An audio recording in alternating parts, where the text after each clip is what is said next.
Hello, and welcome to a Conquest, The Last Argument of Kings commentated battle report. In this game, we're playing Old Dominion against Dweghom, and the scenario is head-to-head. Now, what I'll do is I'll talk through the scenario, terrain, and armies as the first couple of turns play out, and then we'll begin actually commentating what is happening, why that's important, and kind of break the game down as it occurs in double real time. So the table that we're playing on is we've got a selection of impassable and forest terrain and not a lot else. This game is being played for practice for BrisCon, which will be a world qualifier event held north of us in Queensland in a couple of weeks. I'm not attending, but my opponent Tom is, and our basic read on the tables that Tom is likely to see at BrisCon, probably not forests as large as these two here, but quite likely to see a lot of impassable terrain. We saw some of the Brisbane terrain being brought down to CanCon at the recent CanCon event held in January, and there were tables that had 5 or 6 pieces of meaningful impassable terrain, which is very different to what we are used to. So in that vein, what we've got are 4 reasonable sized pieces of impassable terrain. These large ones here are going to be size 3. There's a smaller size 2 one with some obstructing walls, and otherwise we have 2 large forests. So these forests are probably a little bit bigger than tournament regulation, slightly longer or wider, but we're playing them as the way we play forests, which is obscuring, obstructing, and hindering. So charges through them will be hindered. You can't see through obstructing terrain, and of course they are obscuring, which will impact ranged attacks, halving volley. The scenario is head-to-head, which means we have 1 large 9-inch diameter zone and then 2 smaller 6-inch diameter zones. In this scenario, you are attempting to push across the table to claim this zone on the far side. So I'm claiming this one, Tom will be attempting to claim this one. Those are worth 4 points per round if you control them. And then the larger central zone, which both players will be fighting over, is worth 3 points per round. There are also kill points in this scenario, but we've decided that we just won't add those up until the very end of the game. So most of what we're looking at here, and most of what the play will be focused on, is the zones. Obviously, kill points can swing this. They can swing the scenario significantly. I'm just not going to track them over the course of the game, because they're going to be broadly equal. I'll be mostly talking about how the scenario scoring would be impacted by the zones. So in terms of lists, you'll see both lists in the video description below. I am running my version of a Fallen Divinity list, and it's going to be somewhat off meta in the sense that there are a few things that I'm doing with this list that I would describe as not the norm. And the first of those is the Fallen Divinity is packing up no upgrades. She's just naked at 300 points. This is something that I've experimented with like a fair bit at this point, and I've settled on it as my preferred way to play her. One of the things I find with the Fallen Divinity is that if you load up, so the traditional loadout for her is both the Aura of Dread and Untouchable, which comes in at 70 points and gives her some support capabilities for the troops around her, but in particular it gives her Dread and Untouchable, both of which are good rules that improve her survivability. But my experience with her consistently has been, if she dies before she reaches tier 3, it's because you screwed up your positioning, not because of any upgrades on her. And if she doesn't die once she hits tier 3, basically, regardless of what upgrades you put on her. If she dies once she reaches tier 3, something kind of spectacular has happened in the game. I have attempted to kill a tier 3 divinity. I have had opponents attempt to kill my tier 3 divinities. She is just extremely, extremely durable. There is maybe a sole exception, which is very deadly shot-centric Spires ranged. Has the potential to put her down if she does not have Untouchable at tier 3. But the benefits that I found you get by just, you trim her all the way down to 300 points, that frees up 70 points for other upgrades, other units, other things on the table, and I find those to be very meaningful. So the rest of my list is her battle group consists of just a single unit of Kanephors. I would like to include more, but I'm not proxying with this list, and we're talking about the limits of basically these are the limits of what I own. I'm looking forward to like future events, etc. We then have a Strategos. He's kitted out for dueling, so he has the Calamitas sword and Gladiator and nothing else, and he's in a unit of just 4 Praetorian Guard with a standard bearer and a Dark Cenotaph. The goal of the Dark Cenotaph is if it gets into zones, it will start generating dark power. That has been very helpful for me in previous games, but it will have no effect whatsoever in this game because I'm playing against a very aggressive early Dweghom list.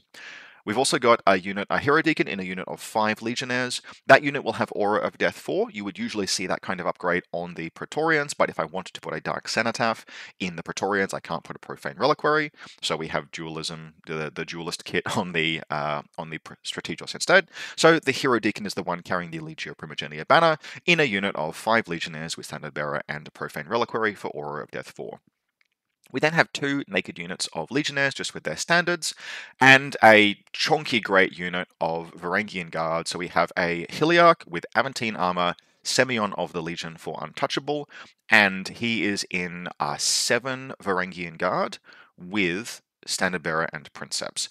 That's a unit before the Varangian Guard nerf, the reduction in wounds. That was a unit that I had literally never see die in any game. Seven Varangian Guard stands, getting up to, that would have been 42 wounds, was the point at which that unit became genuinely invulnerable. They are killable now at 5 points per stand. They're considerably more fair, but they still take, with Tenacious and Untouchable, an awful lot of killing. On Tom's side of the table, what he has is a very heavy Dweghom Tempered Creed focused list. So we've got 2 identical warbands. It's a Tempered Sorcerer on a Hellbringer, both with Magma score. One of them is the Warlord, each with a unit of Fireforged as their mainstay and a Hellbringer as restricted. We then have an Ardent Kerawegh with the Flaming Oratory, which gives Tenacious, in a large 5-strong plus Standard Bearer unit of Flame Berserkers. We have a Steel Shaper in a unit of 3 Ballistae with Herald of Magma and 4 Steel Forged. Now, I like Tom's list a lot, and by like, I mean it's absolutely bloody terrifying. It is just ferocious amounts of firepower. It generates a huge number of tokens from very early in the game, and it gets on the board fast and aggressively. The Steel Shaper being in a light unit means that he'll be generating tokens from turn 1. The Kerawegh being in a light unit means it'll be generating tokens from turn 1. You have 4 spellcasters casting 5 spells around, which means that this list can generate 5 tokens around. And those tokens can be banked up. They're very strong. The Tempered Creed is a very known quantity at this point. And I particularly like just the one little flex in there, which is the Herald of Magma on that unit of Ballistae. Firstly, makes it able to defend itself in melee, giving the regiment itself, not the Steel Shaper, Aura of Death 2. But then what it does is it turns any terrain that they're touching into terrain that the Magma Sorcerers can then interact with. They can cast spells on and can cast spells out of, particularly the Pyroclast spell. That gives this list the ability to basically a lot more reach, the ability to allocate its force out to different locations. So what we can already see has happened here is that Tom has moved on this side of the table, and he's very aggressively posturing in this zone. Both Hellbringers have turned up here, which means that had he wanted to, the Ballistae could have moved up onto this part of the table, moved into this forest, turned it into Erupting, which would let Tom then, from these 2 sorcerers, throw Pyroclasts out of this zone. Now, he hasn't chosen to in this particular case, but that kind of flexibility, that ability to use the sorcerers in one part of the table to influence another part of the table, is something that Tom has gotten really, really good at with both fire and magma sorcerers. So, deployment has happened. We're all moving onto the table. Where is the game at as we roll into? By this point, we will be in turn 3. We're playing at double time speed, obviously, so things will move along relatively quickly. I have moved the Fallen Divinity on over here, and I moved her on the table actually on turn 1. Strictly speaking, this is not required, and in fact probably is a bad idea most of the time. I have kind of a penchant for bringing her on early like this because I like to see how it impacts my opponent's gameplay.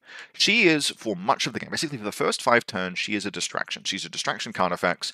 I want to bait a response out. I want something to be deployed in response to her. If nothing is deployed in response to her, then her plan is to cross the table and occupy this zone. And that is ultimately her goal in any case. The question is just exactly how many resources is my opponent going to commit to stopping her. If my opponent commits a lot of resources, I will simply wait until she's at tier 3, and then I will kill all of those resources because she's a Fallen Divinity. And if my opponent commits very few resources, I will move more aggressively toward the zone in order to start scoring early. Otherwise, we've just got 2 units of Legionnaires here and here.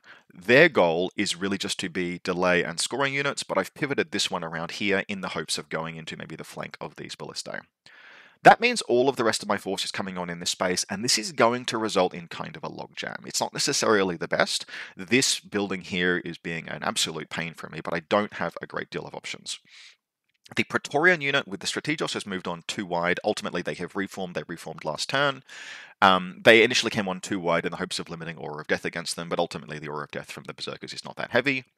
And I moved the Legionnaires up as well, and then just pulled them the hell back. And I've pulled them back because it's going to be the Varangian guards that will have to arrive over the top and carry a lot of the fighting. We can see the Praetorians moving back as well. I am just ceding this space, and I am ceding this space because, Jesus, there's a lot of guns over here. So the Ardent Kerawegh has moved up here in its Flame Berserker unit, with both Hellbringer Drakes moving up behind it. They can easily see over the top, which means that the amount of force Tom is directing into this space is not just the Ballistae, but it is the Ballistae, and the spells, including the penalty to defense spell from the Steel Shaper, and all of the fighting that you get from these Berserkers, but you also have all of the spells from the Sorcerers and the guns from the Hellbringers, which means that there is one unit in my army that can survive occupying the space, and it's the Varangians. And so the Varangians, it's going to have to be. I am worried about this situation here. At exact time, basically, as we're watching the game here now, the score is actually even because Tom has whiffed the spell that lets the Ardent's unit score early in the game. But Tom is going to have control over this objective for some time. And that is going to be a problem because even, like, my plan ultimately is to seize the more valuable scoring zone and then sit on it for the remainder of the game. That's the Fallen Divinity's job this game. If Tom scores enough on this side of the table, then he will pull ahead and I won't be able to recover the lead because the 9-inch diameter zone is worth 3 points a round. The 6-inch diameter zones are worth 4 points a round.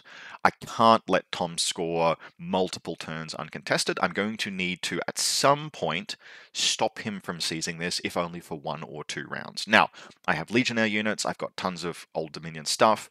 I have a reasonable chance of making that happen, but it is a challenge.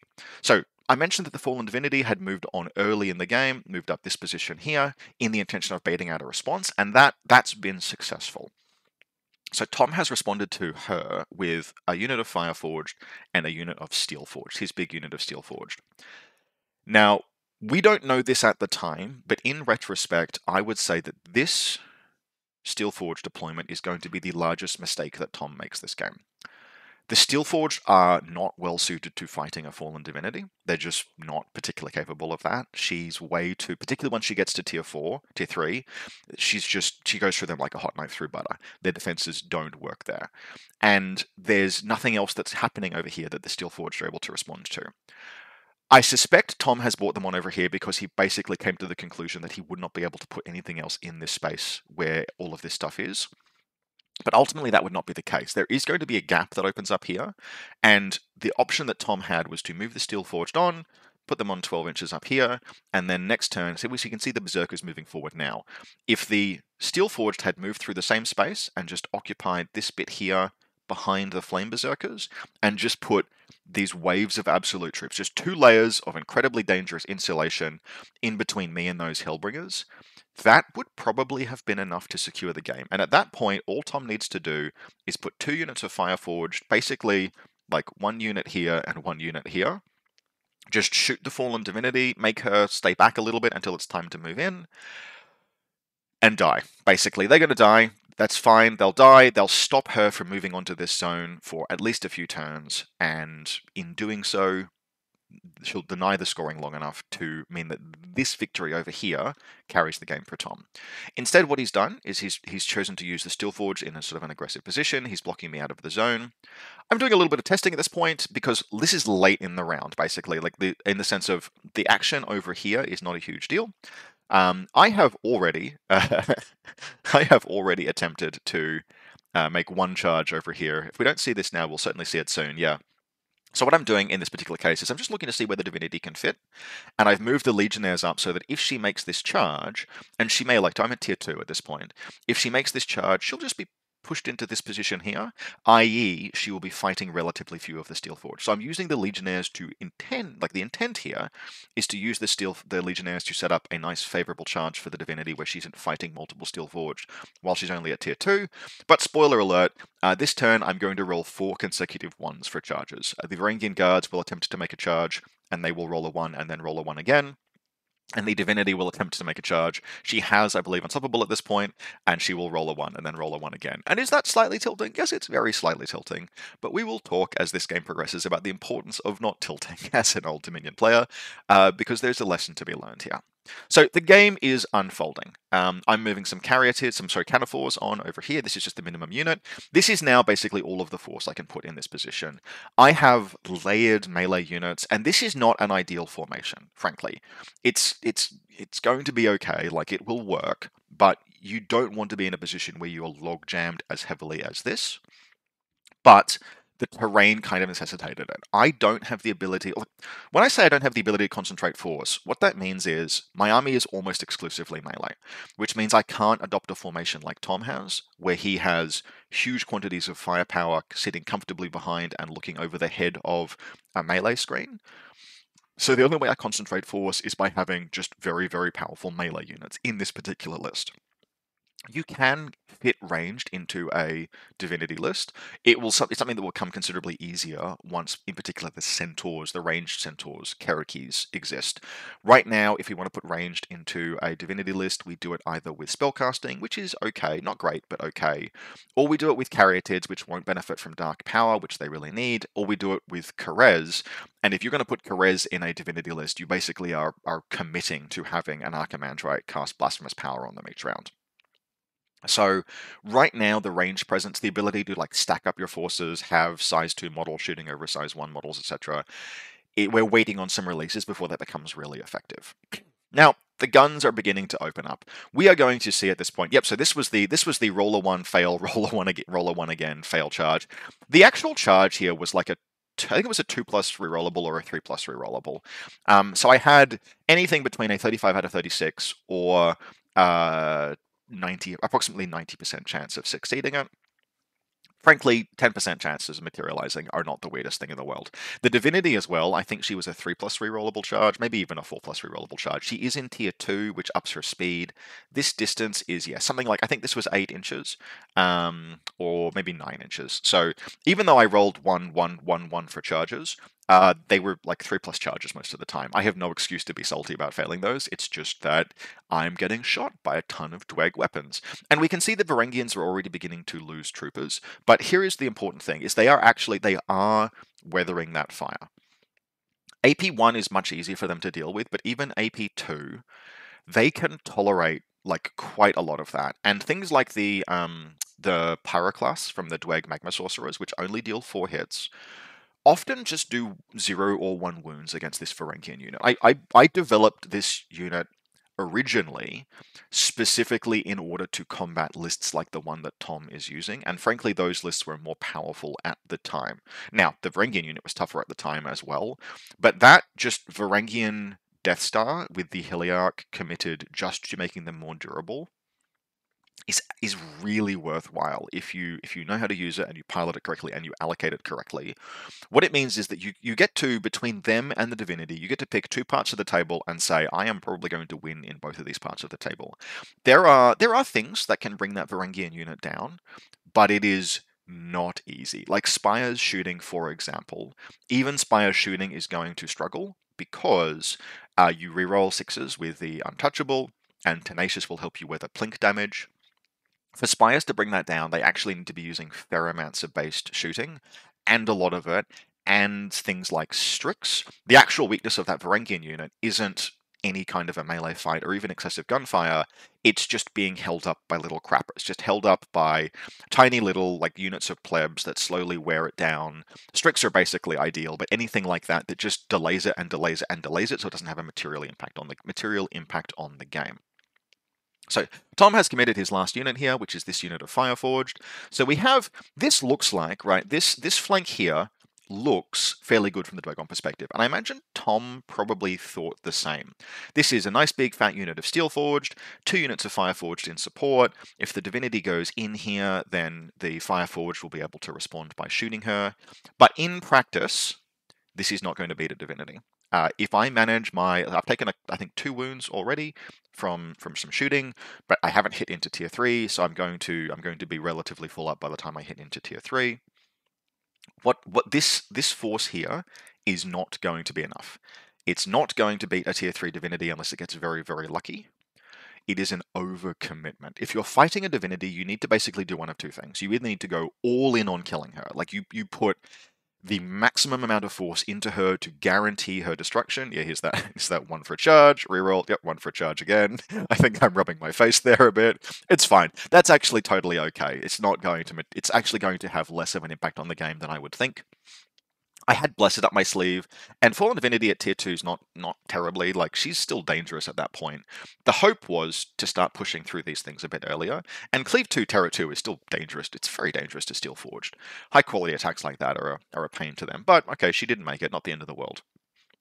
Now, if you're fighting a Fallen Divinity, you either put everything into killing her, and that means things like these Magma Drakes needed to be over here, like, everything had to be thrown into her destruction, or you just put enough forces in her way to slow her down and stop her from getting into the one zone that she wants, and in particular focus on killing the scoring units that are around her. If you can do that, then, okay, she's just left sitting in a zone. If she leaves the zone, she's not scoring. And you can neutralize the investment that she represents. So she's nominally a 300-point model, but she's actually or 370 if you're using her with upgrades. But she actually represents a considerably more significant investment than that because she's sucking the dark power out of the entire rest of your army. And so that means, for example, those Varangian guards, I'm taking a Princeps with them, that costs 30 points. But even beyond that kind of upgrade, where you are allocating extra points elsewhere in your list in order to guarantee performance you'd otherwise get out of Dark Power, Dark Power is valuable. Dark Power increases incrementally the effect of all of the rest of your troops. And she's pulling that out of the rest of the army. So even though she's a 300-point model, she's a 300-point model that monopolizes your entire army special rules. Which means that it's not really possible to quantify exactly how expensive she is, other than that it is well worth. If you're going to go after her, you put well more than 300 points into the effort. This is really, from my perspective, this is the ideal overcommitment. Like, this is exactly enough points that they've drawn resources away from this battle over here, and not enough points to kill her. And we'll see that over the course of this game. Now, we are seeing the absolute rain of fire from these two Drakes is continuing into my Varangians, and we have a charge from the Berserkers. This is what I kind of hoped wouldn't happen. I've begun the turn. I actually assumed I would lose the roll. I typically build my deck assuming that I'm not going to win the roll. And so it's Legionnaires that have gone first into this unit of Ballistae just to pin them back and stop them from shooting. This is quite a good engagement, actually, because it's going to be effectively impossible for these Ballistae to reform. So the Legionnaires have gone in, they've tied them up. They've done basically no damage because Tom has been stockpiling tokens for 1,000,000 years at this point. And he just no-sold the entire attack, but I've pinned this unit back. Now, the Berserkers have gone into the Varangians, and I really would have liked to have avoided this. The Varangians, if they'd gotten the charge on the Berserkers, would not take Aura of Death. They would have done a ton of damage on the charge, but I tried to do that last turn. I tried to make that charge, didn't succeed. So I'm just having to be patient over here. I'm having to trust in the durability of this regiment, and unfortunately, I take quite a bit of damage here. The Berserkers put enough hits into a regiment that Untouchable becomes very, very useful, but Tenacious begins to fall off in value against I think I took 24 hits from that volley, from that charge, but we've structured our deck in a way that assumes that this attack is coming. Once I failed the charge last turn, I'm like, okay, this is no longer avoidable. He's going to come after me. I'm going to have to deal with it. So the Varangians are actually a fair way back down the deck. And I have other things that are contributing. And this is 101 tactics for dealing with, like, Aura of Death stuff in particular, right? So my assumption is that the Varangians were going to get charged. They did. Not to worry, the Kanephors were in position to counter-assault. So the Kanephors have come nice and cleanly into the flank of these Berserkers and have taken off, I think they're going to take off something like 2 stands. And that's going to I think I go for an offensive spell with the Hierodeacon as well. And I don't remember if it succeeds, but the point is that we're whittling down the number of Aura of Death hits that the Varangians will take when they activate. And if I can get that number down to reasonably low, I am going to effectively take no damage from Aura of Death, because the Varangians have really solid defenses against it. Defense 3, reroll 6s, and ignore 1 save. Getting that down to like 6 hits means I take expected, 1 wound perhaps. Now, we are still logjammed pretty bad at this point, and I am worried about this fight at this juncture. The way that the game feels like it is playing out is that I'm not going to be able to push through over here.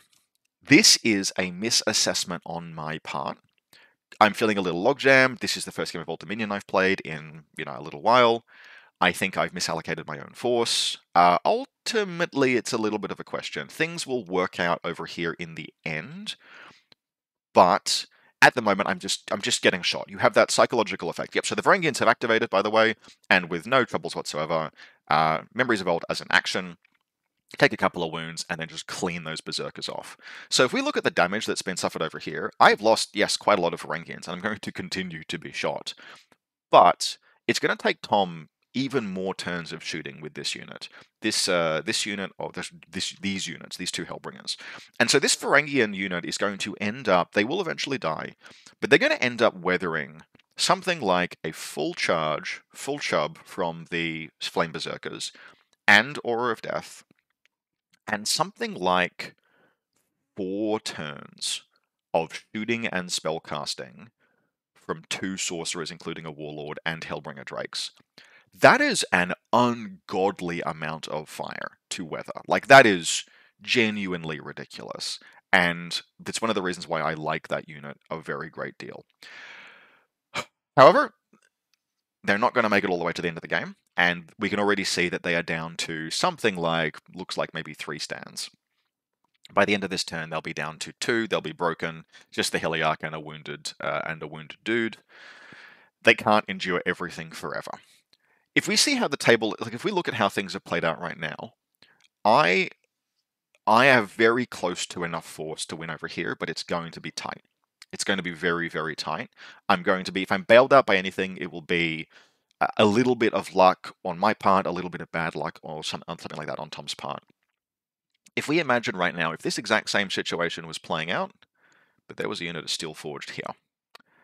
Holy shit, I am never winning this game with the way the dice have gone in this particular circumstance. One of the important things about these Hellbringers is not just that they are incredible ranged units that can shoot over the top of everything in the entire army and deal absolute death. They are also, these 2 dudes are just towing into this zone, and that's 8 stands worth of stuff, because each of the Hellbringers counts as 3, and each of the Sorcerers counts as 1. Old Dominion can be very, very good at contesting objectives in particular because of the Legionnaire Memories of Old, which is actually functions now, which is really nice. They have Memories of Old that actually does something. But that is a ton of weight, and if you slap 4 more units into that, 4 more contesting stands, you're looking at 12. I can't push through that. Even if I could fight it, I can't push through that. Now, things would be different on this flank. If these Steelforged weren't here, then the Divinity right now would be in melee with these units, and would probably end up securing this zone a turn earlier than they otherwise would. But I'm not convinced that would win me the game, given how many turns of uncontested scoring Tom ended up having up here. As it is, though, we're pushing forward, and we are reaching the part of the game where this little forest here starts turning into an absolute death zone. The Magma Warlord in particular. So every turn from here on out, this forest zone is going to inflict 1 hit on every stand of mine inside the zone. Tom's Magma unit ignores that, because the Herald of Magma I learned this game does not suffer that. But that's just one of the nice little bonuses of the Herald of Magma. And then he's going to Pyroclast 2 things, and the Praetorians are not going to weather that Pyroclast particularly well. Now, I am looking to hedge my bets here, and what we are doing with this case is we are reforming and then charging, and it's a rerollable. I was saying something like a 4+ to make that charge. So we reform these Legionnaires into like this shape here, and then charge over here past the Steelforged. Tom actually pulled his Steelforged back. He's kind of recognized at this point that he's not surviving the Divinity, and so his goal is just to keep her away from the objective at all costs. Pulling this, I actually think this was a mistake. With these Steelforged in this position, they should have just gone into and killed this Legionnaire unit, because in this situation here, the goal is to force the Divinity to be trapped on this zone, to make her not able to leave it, because if she can't leave it, if she leaves it, she scores. What she wants is 1 scoring unit to be able to follow behind her into the wake that she leaves, probably taking casualties as she goes, but she wants to be free to act. And so if these Steelforged had made the charge into those Legionnaires, they'd have ended up there, they'd have killed those Legionnaires, and then the Divinity would be alone in this position. And I probably would be able to end up killing the Steelforged and these guys, but if this unit just pulls back far enough, they can then just sit shooting her for the entire rest of the game, and maybe at the end of the game make a march charge onto the objective or something. So we have another very small unforced error here, but if you don't play against the Divinity a lot, or as the Divinity a lot, it's hard to know that that was a mistake, just pulling back away from her. She's gone to tier 3, she's gone Super Saiyan, and yes, that was a unit of 4 Steelforged that just got taken off the table trivially by her. She blessed her attacks, 12 attacks, hitting on 4s with rerolls, cleave 3, terror 3, plus the brutal impact, 5 impact attacks. Like, they're gone. They're just not surviving that. There are very few units in the game that can endure even one turn of attention from the Divinity. She's just so dangerous. If you have stuff with bravery and good evasion, they can hold for a while, but that's basically it. And at this point as well, so all of the wounds that had been dealt to her, she will take more damage over the course of this game, but all of the wounds that had been dealt to her have now disappeared because she heals as she levels up, and she's reached the point where she is Defense 4, Tenacious, Hardened 3. She's not dying to anything that's left on this table. She will take some wounds from shooting, I'll have some absolutely crap dice rolls, is what it is. But she is at this juncture effectively invulnerable. Now, it looks like she's in this zone, but she's actually just outside of it. That's because Tom positioned the Steelforge to make sure that that didn't happen. And so she's got at least one more turn before she's able to do anything in terms of scoring over here. Now, I am continuing just to push, just to desperately push forward in this flank.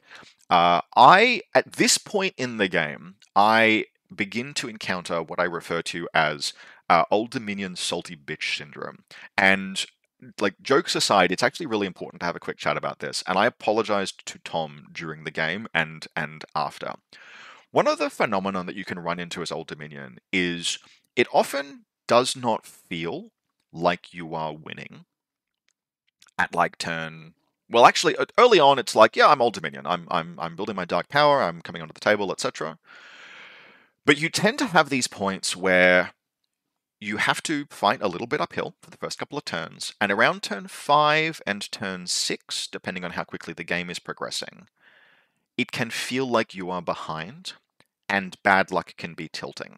And I had those early charges where I rolled 1, 1, 1, 1 for charge.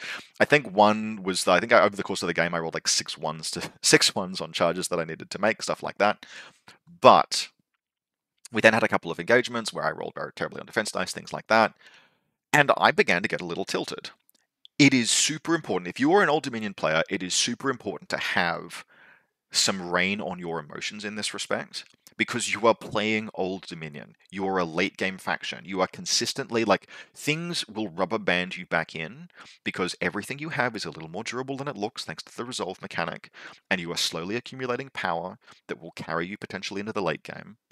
If you are even remotely competent, there is a very good chance that your opponent is going to be on the back foot or losing by turn 7, 8, 9, 10, relying on a scenario lead they've established, because Old Dominion have the capacity to carry players through the late game like that. That doesn't mean that Old Dominion are necessarily competitively overpowered, although I do think they're probably a little overtuned. Like, they're probably about 5% overtuned after the most recent update, but that isn't the point. The point is, if in turn 5 you have a fucking sulk, like I did, because some things were going badly for me, that means that your opponent is in a situation where they've had to deal with their opponent having a fucking sulk and then winning the game.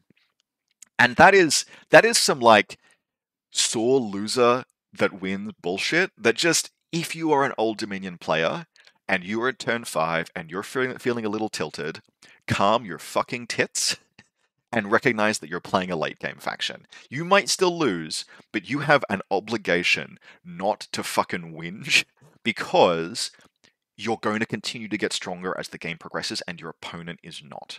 So, I apologize at the time, and I'm going to apologize here again to Tom.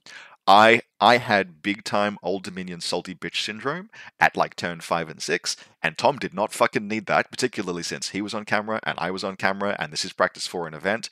And yeah, so Tom, looks, big apologies for my lack of emotional composure during the mid game in this particular case.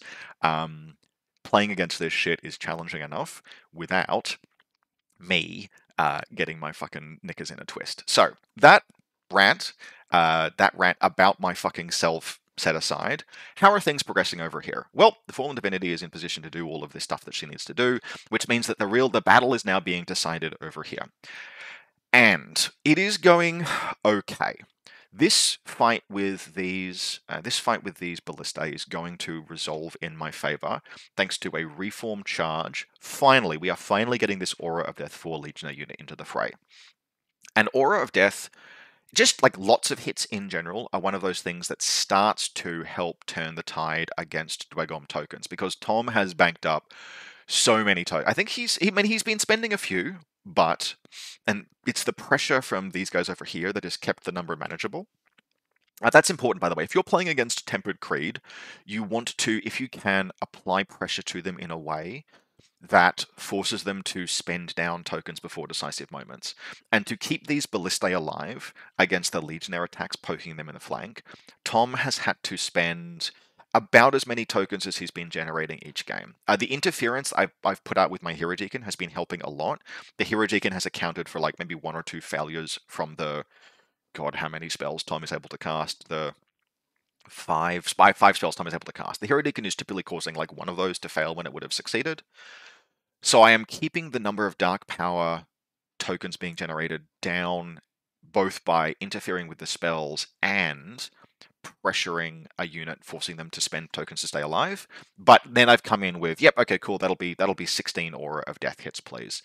And Aura of Death hits are not the kind of thing that Tom wants to spend dark power. So Tom wants to spend tempered tokens to weather through, because it's not efficient. You want to spend tempered tokens to do things like palm off, Varangian hits, cleave 2, cleave 3. As long as you could theoretically pass the save, and obviously any unit with evasion can do that, you can spend a token. And so Tom wants to be using those tokens to turn my really king hits down. He wants to do things like keep the Drakes alive when my melee units get to them. So the Aura of Death plus the consistent prodding in the flank has meant that I'm going to it'll take a little bit of time, but I will slowly wear down these ballistae, and we can see over here, the Divinity has gone into the flank of this unit of Fireforged, and this will be the absolute end of the Fireforged. We're rolling dice for the sake of it, but a Divinity in the flank, I think she just kills them outright with the clash, or very, very close to. Okay, so that's resolved this situation over here. All I need to do is I'm going to need to engineer a position where this unit doesn't die to the Fallen Divinity before they're able to help score. We can see I take 1 standoff there. They actually pull back. I have a plan over here, but we'll get to that in subsequent turns.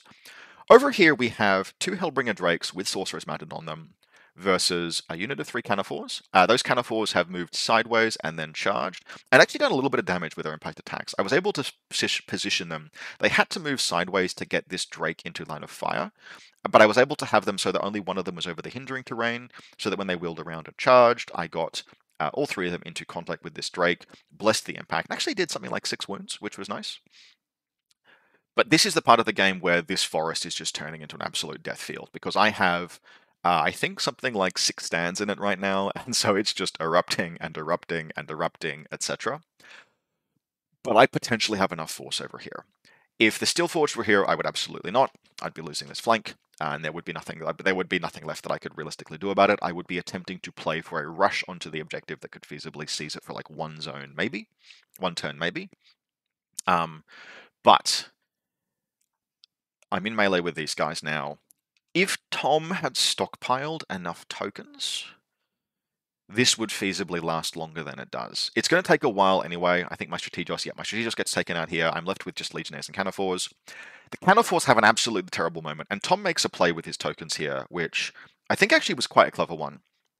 This turn, so this turn what we'll see is that one of these Drakes in melee with the Kanephors is going to spend tokens to auto-hit clash attacks in an effort to put the so this is happening right now, and this is some this is some big salty bitch energy that we'll probably see quite soon. Is that this is a unit of 3 Kanephors engaged by a Drake. Tom clashes, spending tokens to auto hit with a number of the Drake's hits, and he does 10 hits, cleave 1 into the Kanephors. He's also dropped their defense down to 2, so I'm saving on just my evasion with the Steel Shaper. Steel Shapers are awesome, by the way, just an incredible caster. The utility that they bring is awesome. 10 hits, saving on 2s. I need to pass 2 of those rolls. There's only 1 wound on these Canephors. If I am able to keep the Canephora alive and not broken with 2 stands, I will actually contest this zone for a turn. We don't see the Legionnaires there yet, but the Legionnaires are going to end up in this space. And the Legionnaire, I've lost enough now that the Aura of Death is... sorry, not the Aura of Death, the Legion Memories of Old are active. What this means is that I'm slowly getting to the point where I can potentially bring enough points, enough scoring weight to bear to seize this area. But I'm going to be in a situation where I need the Canephors to not break. And they are going to end up breaking. They are going to fail 9 of their 10 rolls needing 2s.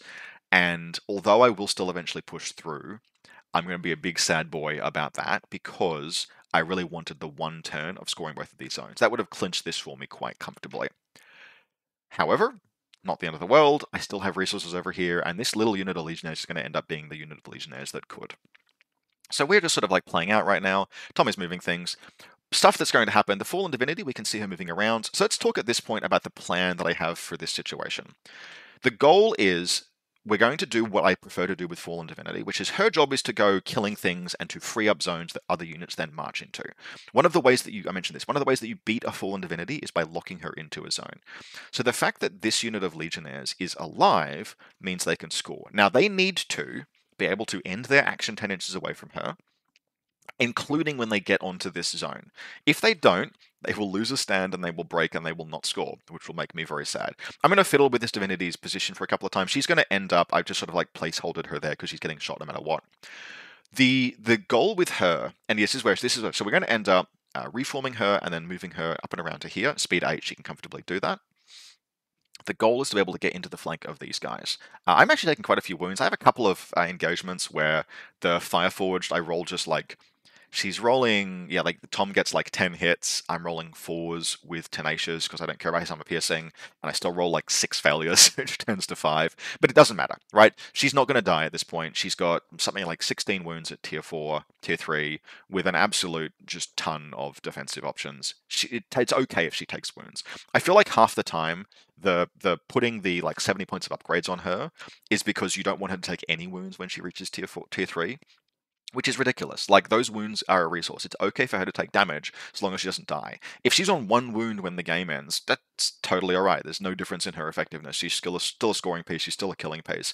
All that matters is that she dies, and it's just, particularly if she's begun to kill things at that point, it's just perishingly difficult to bring the resources to bear that could actually take her down if you've been playing the rest of the game and her positioning properly. Anyway, the goal with her is I've moved into a situation where I can flank charge these guys.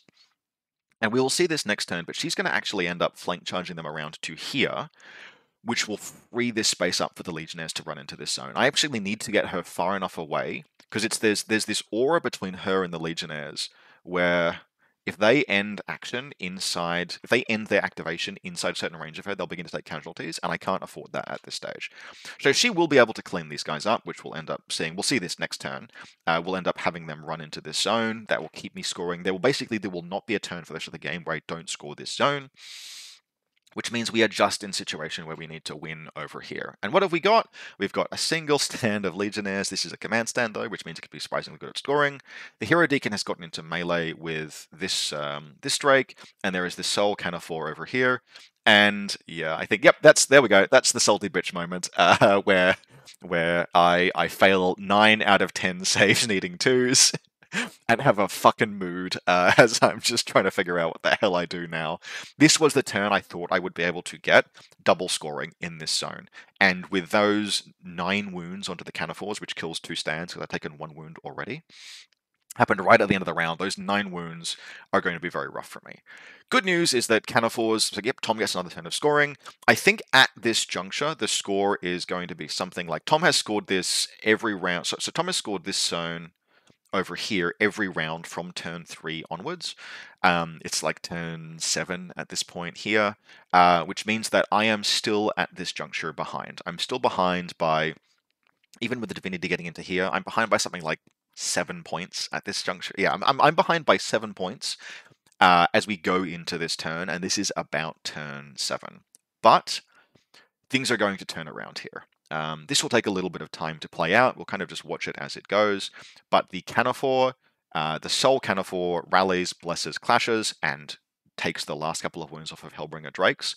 One of the things that I had been misjudging, and frankly possibly Tom had as well, is that once those tokens begin to run dry, Hellbringers aren't that dangerous. Or they're not that, sorry, they're dangerous, they aren't that durable.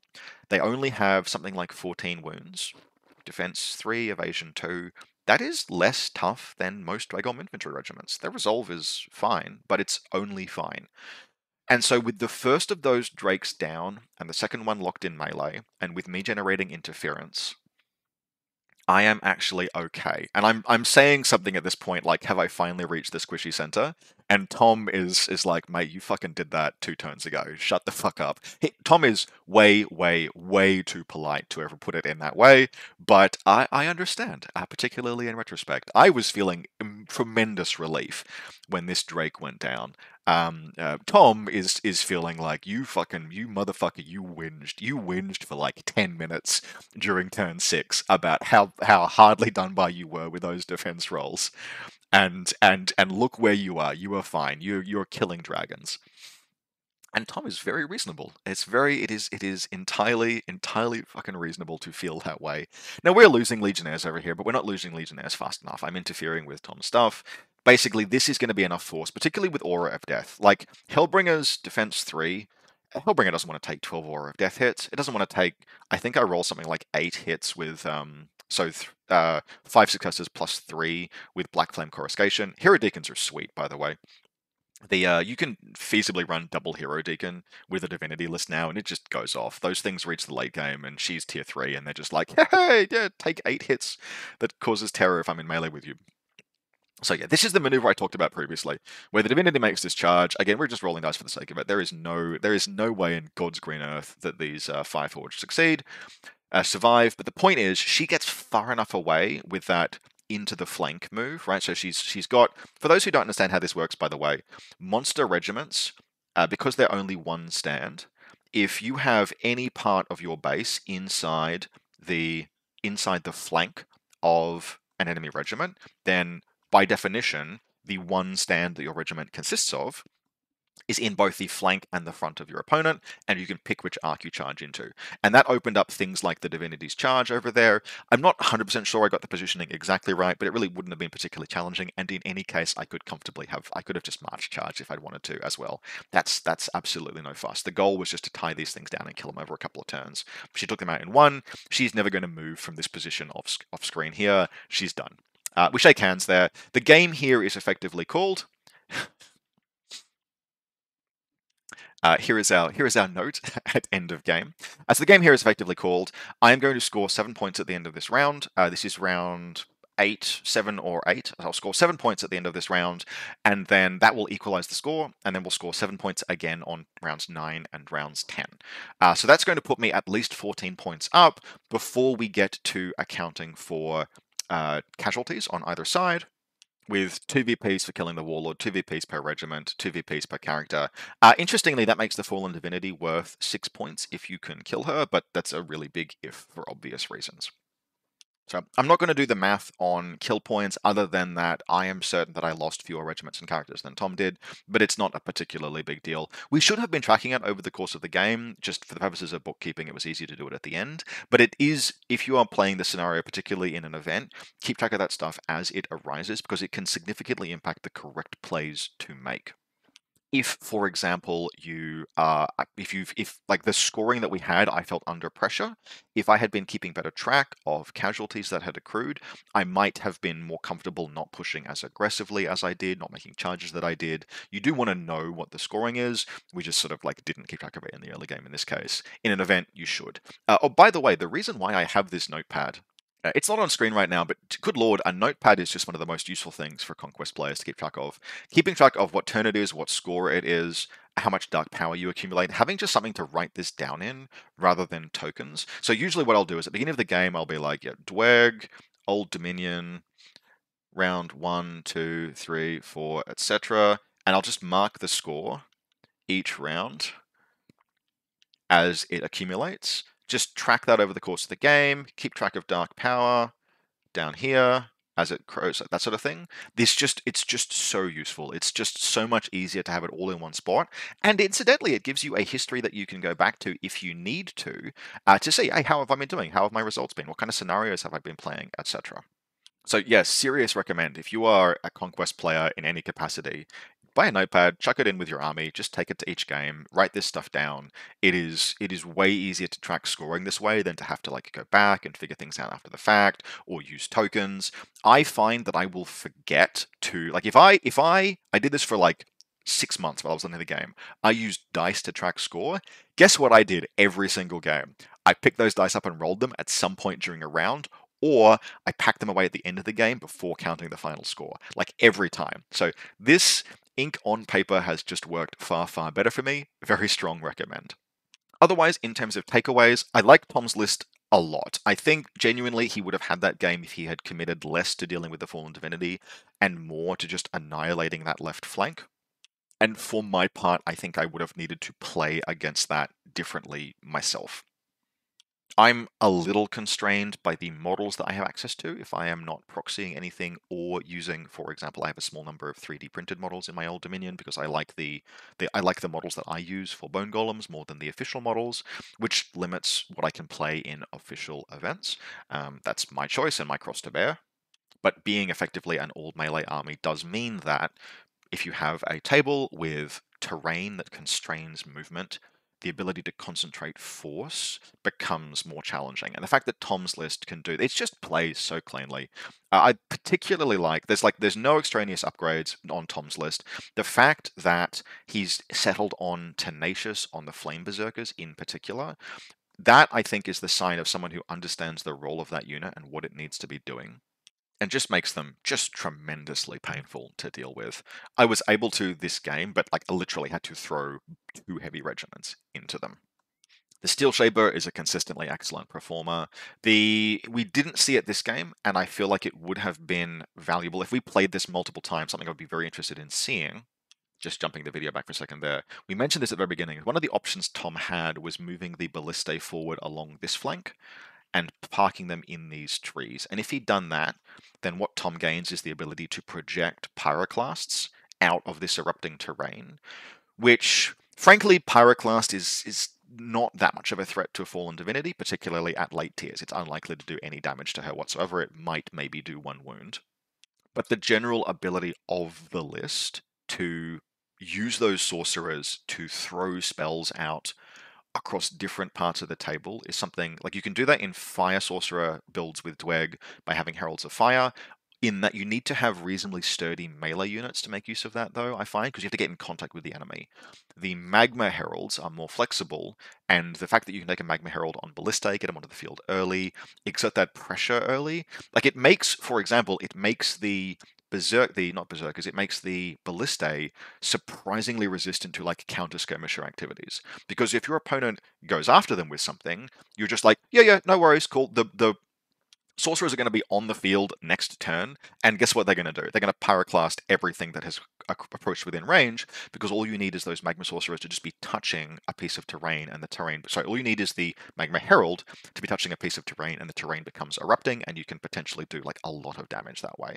The Berserkers are outstanding, early scoring pressure. Like, my list is built to be able to get onto a zone and start using that Dark Cenotaph early, and I had to just seed that space. I had to just back the truck up, because if I pushed that Praetorian unit forward, they were just astoundingly dead immediately. What was really important in this game, basically, was limiting the amount of fire that could be poured into my ranks until everything was present and I could surge. And this bloody building made it way more difficult than it needed to be, but it was ultimately the right call, was to just pull the lines back, move out of range of the guns until everything is ready to push, and overwhelm the gunfire position just by one man gets a rifle, next man gets the clip. When the man with the rifle dies, style tactics. So definitely a close game. I strongly recommend, like every game I've played with the Divinity in this configuration, where no matter what you support her with, where she just doesn't try and spend an extra 70 points on upgrades, she has consistently performed far, far better for cost than trying to trying to pull 70 points out of the rest of the army to slap upgrades onto her. I know it's off meta. I have found it just consistently works very, very well, including into like highly effective builds like Tempered Creed, Double Drake, Dweghom. So overall, very good game. Apologies again to Tom for my failure to emotionally regulate, as Old Dominion players have an obligation to do during the mid game. But Tom is an absolute gentleman and a wonderful opponent, always and forever. So fantastic game overall. Lots of takeaways. Good to be playing the Fallen Divinity again. This is a very fun piece and very enjoyable. If you enjoyed this battle report, and I hope that you did, you can support the channel via the Buy Me a Coffee link in the video description below, or by becoming a channel member. Big thanks to those who have already. I take requests from channel members for topics to cover or battle reports. If, for example, there is an interest in things like faction-focused videos covering the various different factions or sub-factions and how they play of Conquest, that's something that I could do. For those who also watch my Infinity content, you'll see similar things covering the various different factions and sub-factions of Infinity Army, or otherwise just what people are interested in hearing about. Recording and commentating these Conquest games is a bit more effort than doing Infinity battle reports. The overhead of having to set up recording, etc., particularly in game stores, is a little bit challenging, but it is enjoyable to do and interesting, and I hope you took something away from this. As always, I hope you enjoyed this, and I will see you next time.